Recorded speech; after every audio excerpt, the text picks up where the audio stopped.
अब हम देखेंगे कि हमारे पास कौन-कौन सी प्रॉपर्टीज़ हैं ग्रुप 4 के एलिमेंट्स की, जो कि तमाम मेंबर्स में कॉमन है। तो आपकी हेडिंग दी गई है common properties of group 4 elements. पहली प्रॉपर्टी आ जाती है कि तमाम मेंबर्स जो हैं इस ग्रुप के वो 4 वैलेंसी शो करते हैं।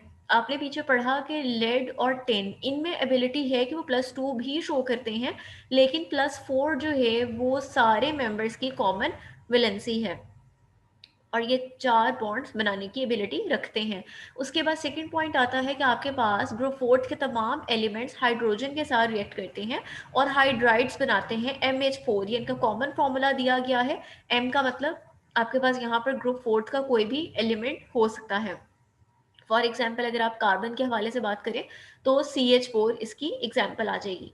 थर्ड आपके पास आता है कि तमाम मेंबर्स जो हैं वो टेट्राक्लोराइड्स बनाते हैं क्लोरीन के साथ रिएक्ट करने पर। किस तरह के?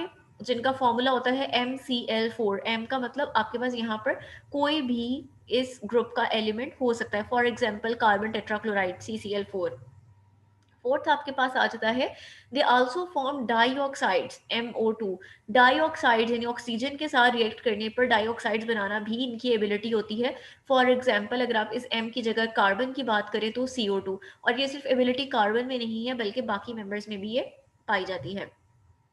नेक्स्ट आपने देखा है अब तक कि हम हमारा ट्रेंड ये है कि हम जिस भी ग्रुप को स्टार्ट करते हैं हम उसमें पेक्यूलियर नेचर को पढ़ते हैं, हम उसके जो मोस्ट कॉमन मेंबर्स हैं उनकी अकरेंस को देखते हैं। तो उसी तरह से यहाँ पर भी आपको ग्रुप 4 में बताया गया है कि इसके जो मोस्ट कॉमन मेंबर हैं कार्बन सिलिकॉन, इनकी अकरेंस कहाँ पर है। सबसे पहले कार्बन को देख लेते हैं। कार्बन जो है आपके पास दो स्टेट्स में पाया जाता है। एक आपके, इसको अंडरलाइन कर लीजिए, क्रिस्टलाइन फॉर्म है।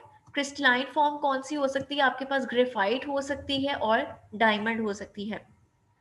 दूसरी आपके पास कौन सी है? अमरफस फॉर्म है। क्रिस्टलाइन फॉर्म का मतलब ये है कि आपके पास ग्रेफाइट और डायमंड की एक प्रॉपर ज्योमेट्री होती है, जबकि अमरफस जो होंगे उनकी कोई ज्योमेट्री नहीं होती। इसमें आपके पास कोल आ जाएगा, चार कोल वगैरह, ये आपके पास इसकी दो टाइप्स आ जाएंगी। यहाँ पर आपको कुछ मिनरल्स दी गई हैं जिनकी शक्ल में कार्बन एग्जिस्ट करती है। पहली आपको दी गई है लाइमस्टोन, कैल्शियम कार्बोनेट CaCO3। इसी का दूसरा नाम आपके पास कैल्साइट है। दूसरा आपके पास कार्बन का सोर्स है डोलोमाइट। डोलोमाइट जिसका फॉर्मूला आपके पास है MgCO3.CaCO3। यानी डोलोमाइट आपके पास मैग्नीशियम कार्बोनेट और कैल्शियम कार्बोनेट का कॉम्बिनेशन है। और आपके पास जो थर्ड मिनरल है कार्बन की, दैट इज मैग्नीसाइट MgCO3 यानी मैग्नीशियम कार्बोनेट। तो ये हमारे पास डिपॉजिट्स हैं, नेचुरल मिनरल्स हैं, रॉक्स हैं जिनकी शक्ल में हमारे पास कार्बन एग्जिस्ट करती है। अगर आप इन फॉर्मूलाज को देखें तो यहाँ से ये पता लगता है कि हमारे पास कार्बन जो है वो नेचुरली कार्बोनेट्स की शक्ल में इसके डिपॉजिट्स एग्जिस्ट करते हैं। नेक्स्ट हमारे पास आ जाती है सिलिकॉन की अक्रेंस, जिसका सेकंड मेंबर है इस ग्रुप का। सिलिकॉन जो है वो ये हमारे पास एक अबंडेंट एलिमेंट है और हमारी अर्थ क्रस्ट का ऑलमोस्ट 25% जो है वो सिलिकॉन बेस्ड है।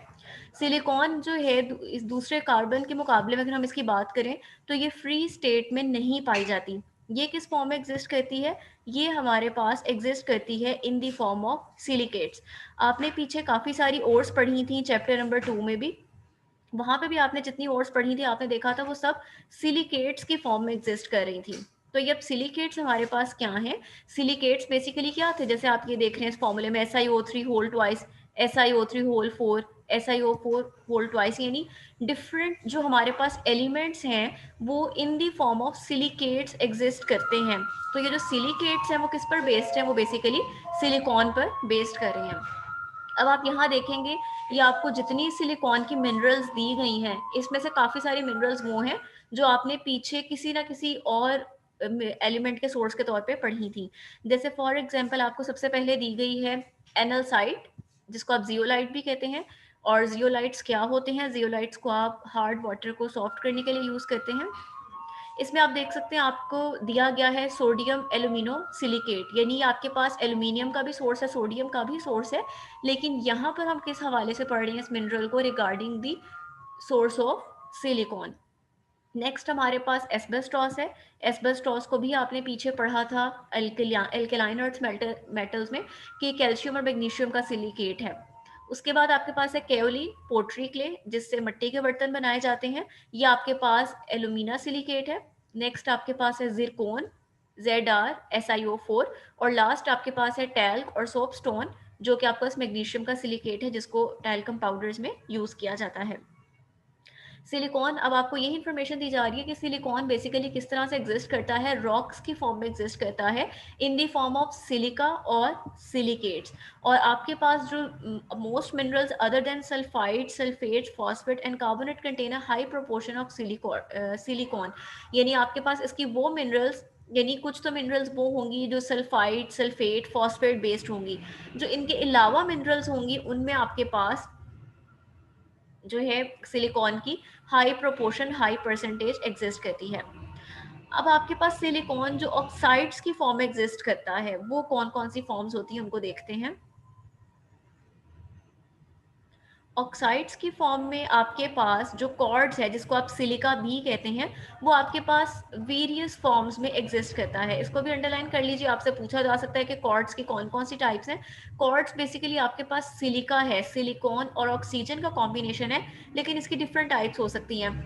नंबर 1 रॉक क्रिस्टल है, एमेथिस्ट कॉर्ड्स है, स्मोकी कॉर्ड्स है, रोज कॉर्ड्स है, मिल्की कॉर्ड्स है। तो आमतौर पर क्या है कि इनकी अपेयरेंस वगैरह वेरी करती है, इनके कलर जो हैं वो ब्राइट हो सकते हैं, किसी की कलर जो है वो पिंकिश हो सकता है, किसी का कलर वाइट हो सकता है, यानी ये अपनी अपेयरेंस में वेरी करते हैं। इनमें डिफरेंट परसेंटेज डिफरेंट इम्प्योरिटी की वजह से होती हैं, जो कि इनको डिफरेंट कलर्स और डिफरेंट प्रॉपर्टीज इम्पार्ट करती हैं। जो आपके पास सैंड है, जो हमारी रेत है, that is largely silicon dioxide silica. और आपके पास ओपेल, जो कि एक आपके पास एक वैल्यूएबल स्टोन है, ये भी क्या है, क्वार्ट्ज की ही एक टाइप है, जिसको आप हाइड्रेटेड वेराइटी ऑफ क्वार्ट्ज कहते हैं। यानी क्वार्ट्ज के साथ जब पानी के मॉलिक्यूल्स अटैच हो जाएं तो वो आपके पास ओपेल की फॉर्म में आ जाते हैं, जो कि कीमती पत्थर जो है वो समझा जाता है। आगे आपको दिया गया है पेक्यूलियर बिहेवियर ऑफ कार्बन। और पेक्यूलियर बिहेवियर ऑफ कार्बन ये एक तरह से हम पीछे कवर कर चुके हैं। इसमें आपके पास कार्बन के कौन कौन सी प्रॉपर्टीज हैं जो इसको बाकी ग्रुप मेंबर से यूनिक बनाती हैं। तो उसमें सबसे पहली बात तो ये कि आपने पहले भी देखा था कि कार्बन जो है वो नॉन मेटल है, जबकि बाकी मेंबर्स जो हैं वो मेटल्स या फिर मेटलॉइड्स हैं। और दूसरी इंपॉर्टेंट चीज़ कि कैटिनेशन, कैटिनेशन क्या थी, आपने ऑर्गेनिक केमिस्ट्री में पढ़ा था कि अपने ही जैसे दूसरे एलिमेंट्स के साथ कंबाइन होकर लॉन्ग चेन बनाना कैटिनेशन या सेल्फ लिंकेज कहलाता है। तो कैटिनेशन की प्रॉपर्टी जो है वो कार्बन में एग्जिस्ट करती है, और ये प्रॉपर्टी डाउन दी ग्रुप जाते जाए तो कम होती जाती है। सिलिकॉन में भी पाई जाती है बट कार्बन की निस्बत कम पाई जाती है, और जैसे जैसे आप लेड की तरफ जाते हैं तो ये प्रॉपर्टी बिल्कुल डिमिनिश हो जाती है। इसका मतलब है, यही रीजन है कि why carbon forms the basis of organic chemistry, इसलिए कि कार्बन के अंदर कैटिनेशन की प्रॉपर्टी पाई जाती है। तो आपसे यहाँ से ये भी पूछा जा सकता है कि why carbon shows different behaviour from rest of its members. So ये था हमारा आज का लेक्चर। Thank you.